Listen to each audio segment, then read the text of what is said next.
Esselamu Aleyküm. Möhtərəm müsəlmanlar, əziz izləyicilər. Bu videoda danışmaq istədiyim mövzu elmin fəziləti haqqındadır. Bilirik ki, müsəlman Allaha və axirət gününə şək və şübhə etmədən iman gətirən kəsdir.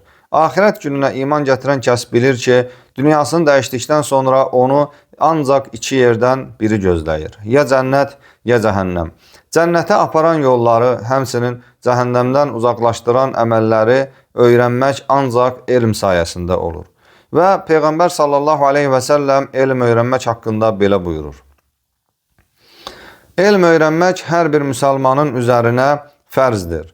Həqiqətən elm tələb edən kəs üçün hər bir şey, hətta dənizdəki balinalar belə bağışlanma diləyər. Elə isə hər bir müsəlman öz Rəbbini tanımağa çalışmalı, Rəbbi haqqında oxuyub öyrənməli və Peyğəmbəri haqqında öyrənməli, laqeyd qalmamalı və müsəlman dinini öyrənməyə çalışmalı, halal və haramları, həmçinin onu əhatə edən məsələləri öyrənməsi lazımdır. Və başqa bir hədisdə Peyğəmbər sallallahu aleyhi və səlləm belə buyurur.